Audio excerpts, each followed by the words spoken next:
नमस्कार मित्रांनो, मी सचिन शिंदे आपल्या समोर ध्यास वर्धीचा अकॅडमी युट्यूब चॅनल पाहतो. मित्रांनो, महत्त्वाच्या घडामोडी. मित्रांनो, आज तारीख आहे 29 मे आणि 29 मेचे आपण महत्त्वाचे 12 प्रश्न पाहत आहोत. कोणतीही स्पर्धा परीक्षा असू दे, चालू घडामोडी हा विषय खूप महत्त्वाचा आहे. मित्रांनो, दररोज आपण सकाळी 6:30 वाजता, थोडंसं लेट झालेलं आहे, 12 प्रश्न घेऊन येत असतो आणि आपण पाहताना व्हिडिओ सुरुवातीपासून शेवटपर्यंत पहा, जेणेकरून प्रश्नांसोबत माहिती सुद्धा खूप महत्त्वाची असते.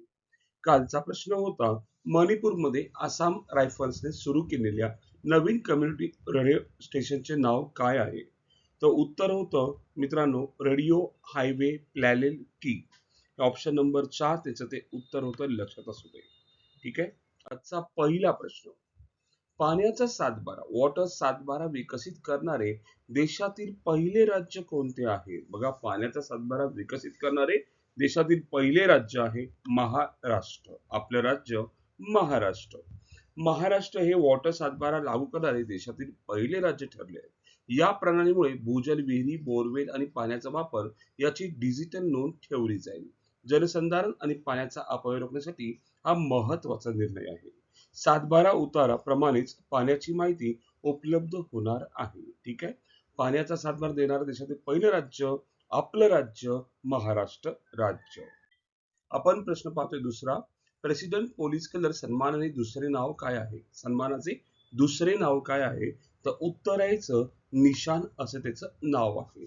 ठीक आहे. प्रेसिडेंट पोलीस कलर सन्मानाचे दुसरे नाव निशान. आता इतकीच माहिती, पण डिटेल माहिती पुढे आपल्या इथे. सिक्कीम पोलिसांना प्रेसिडेंट पोलीस कलर सन्मान. 28 मे 26 रोजी सिक्कीम पोलिसांना राष्ट्रपतीच्या हस्ते प्रेसिडेंट पोलीस कलर प्रदान करण्यात आला. हा पोलीस दलासाठी सर्वोच्च सन्मान मानला जातो.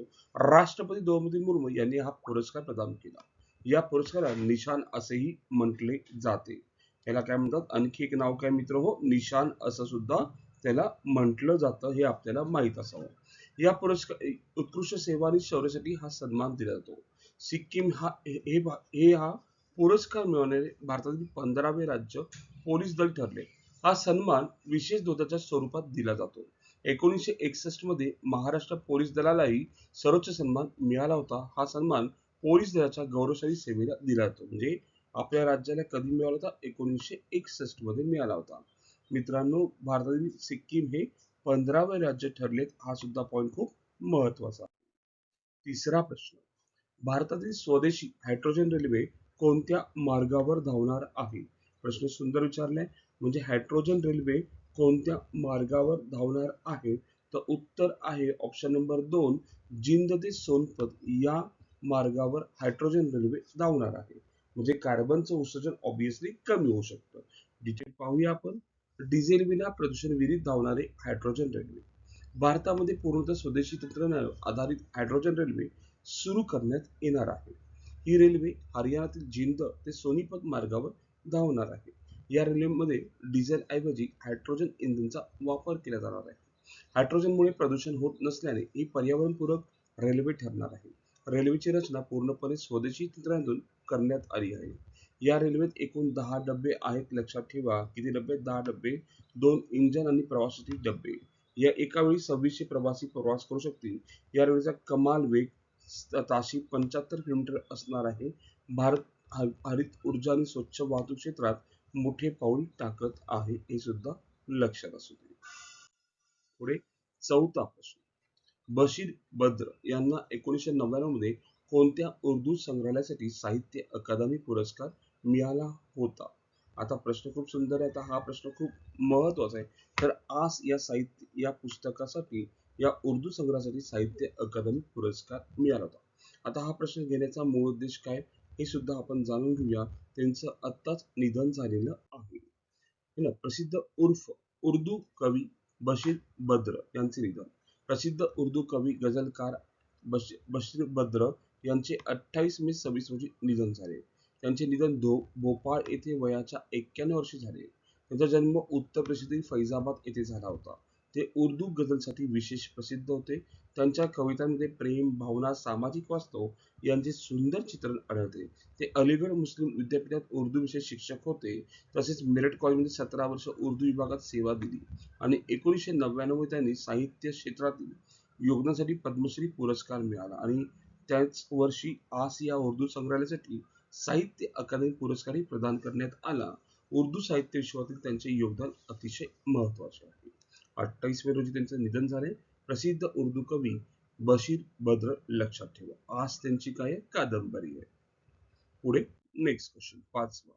MSRTCच्या मुख्य सुरक्षा दक्षता अधिकारी पदाचा कारभार कोणी स्वीकारला? तर उत्तर आहे प्रियंका ननावरे यांनी स्वीकारलेला आहे.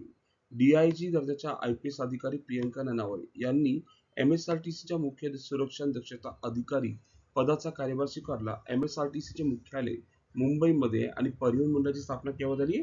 1948 मध्ये झालेली आहे. ठीक आहे. MSRTCचं मुख्यालय कुठे? मुंबईमध्ये आणि त्याचं स्थापना केव्हा झाली? 1948. MSRTCचं फुल नेम आहे महाराष्ट्र राज्य मार्ग परिवहन महामंडळ. 6वा प्रश्न. पश्चिम बंगालच्या पहिल्या महिला मुख्य निर्वाचन अधिकारी कोण ठरल्या? म्हणजे पहिली महिला झालेली आहे. तर उत्तर आहे ऑप्शन नंबर 1 नीलम मीना या पहिल्या महिला मुख्य निर्वाचन अधिकारी आहे. नीलम मीना यांची नियुक्ती IAS अधिकारी नीलम मीना यांची पश्चिम बंगालच्या निर्वाचन अधिकारी निवड झाली. त्या पश्चिम बंगालच्या पहिल्या महिला मुख्य निर्वाचन अधिकारी ठरल्या. भारत निवडणूक आयोगाचे मुख्यालय नवी दिल्ली येथे आहे. हे सुद्धा आपल्याला माहित असावं. राज्याचं राज्यामध्ये असतं आणि भारताचं कुठे? नवी दिल्ली. नेक्स्ट 7वा प्रश्न है ना. रेग्युलेशन रिफॉर्म प्रोग्राम अंतर्गत सर्व प्राधान्य क्षेत्र पूर्ण करणारे पहिले राज्य कोणते? प्रश्न 7वा विचारलाय. तर पहिलं राज्य कोणतं आहे असं आपल्याला विचारलंय. तर उत्तर आहे त्रिपुरा राज्य ठरलेलं आहे. कोणतं राज्य आहे? त्रिपुरा. 8वा प्रश्न. भारतातील पहिले अंडर वॉटर म्युझियम महाराष्ट्रातील कोणत्या जिल्ह्यात उभारण्यात आले आहे? तर उत्तर आहे सिंधुदुर्ग जिल्ह्यात उभारण्यात आलेलं आहे. 9वा प्रश्न. ISL 2526 विजेतेपद कोणत्या संघाने जिंकले? प्रश्न विचारलाय कोणत्या संघाने जिंकलेलं आहे? तर ऑब्विसली बघा पाहायला गेलं ईस्ट बंगाल FC ने जिंकलेलं आहे. ठीक आहे. उपविजेता इंटर काशी ठरलेला आहे. ईस्ट बंगालने पहिल्यांदा ISL किताब जिंकला. फायनल सामना कलकत्त्यामध्ये झाला आणि score Inter Kashi 1-2 East Bengal 2 असा स्कोर होता. ऑब्विसली फुटबॉल लीग आहे, लक्षात ठेवा. हे सुद्धा आपल्याला माहित असावं. 10वा प्रश्न. प्रोजेक्ट गुरुदा हा प्रकल्प कोणत्या विद्यापीठातील विद्यार्थ्यांनी विकसित केलेला आहे? ठीक आहे. तर उत्तर आहे MIT ADT युनिव्हर्सिटीने तो प्रकल्प घेतलेला आहे. आपण डिटेल पाहू. MIT ADT युनिव्हर्सिटीच्या विद्यार्थ्यांना भारतातील सर्वात मोठे RC इलेक्ट्रिक विमान तयार केले. प्रकल्पाचे नाव प्रोजेक्ट गुरुदा. विमान विकसित करणारी टीम स्कायट्रेक यशस्वी उड्डाण 4 मे 26 धुळे येथे झाले. विमानाची नोंद India book of records Asia book of record झाली. प्रकल्पाचे नाव सिया मार्फत 40 लाखाची मदत झाली. फुल नेम आहे centre for research innovation and entrepreneurship for young aspirants. विमानाची कमाल गती 80 km/h आहे. वजन वाहण्याची क्षमता 100 किलो आहे आणि प्रकल्पासाठी मार्गदर्शन मंगेश कराड यांनी केले. ओके. 11वा प्रश्न. आशियाई वेटलिफ्टिंग चॅम्पियनशिप 26 मध्ये भारताने एकूण किती पदके जिंकली आहेत असा आपल्याला प्रश्न विचारला. 1 रौप्य 9 कांस्य अशी एकूण 10 पदके जिंकलेली आहेत. मित्रहो, ऑप्शन नंबर 2 ठेवूया आपण इथे. एकूण किती पदकं जिंकलेले भारताने? 10 पदकं जिंकलेली आहेत, लक्षात असू दे. टोटली 10 पदकं आपल्या देशाने जिंकलेली आहेत. पुढे 12वा प्रश्न पाहतोय आपण. 29 मे रोजी कोणता दिवस साजरा केला जातो? तर उत्तर आहे मित्रांनो ऑप्शन नंबर 1 आहे आंतरराष्ट्रीय संयुक्त राष्ट्र शांतता सैनिक दिन आणि एव्हरेस्ट दिन आपण साजरा करतो. आजचा प्रश्न आपल्या सर्वांसाठी. पाण्याखालील सर्वात मोठा राष्ट्रीय ध्वज फडकून ग्रीनिच वर्ल्ड रेकॉर्ड कोणत्या केंद्रशासित प्रदेशाने केला? ऑप्शन आहे लक्षद्वीप, चंदीगड, अंदमान निकोबार, दादरा नगर हवेली. आपल्याला कमेंटमध्ये उत्तर सांगायचंय की उत्तर काय असू शकतं. ठीक आहे मित्र, आज आपण इथेच थांबू. उद्या याच टाइम रोजी याच वेळी भेटू मित्रांनो. धन्यवाद. थँक्यू.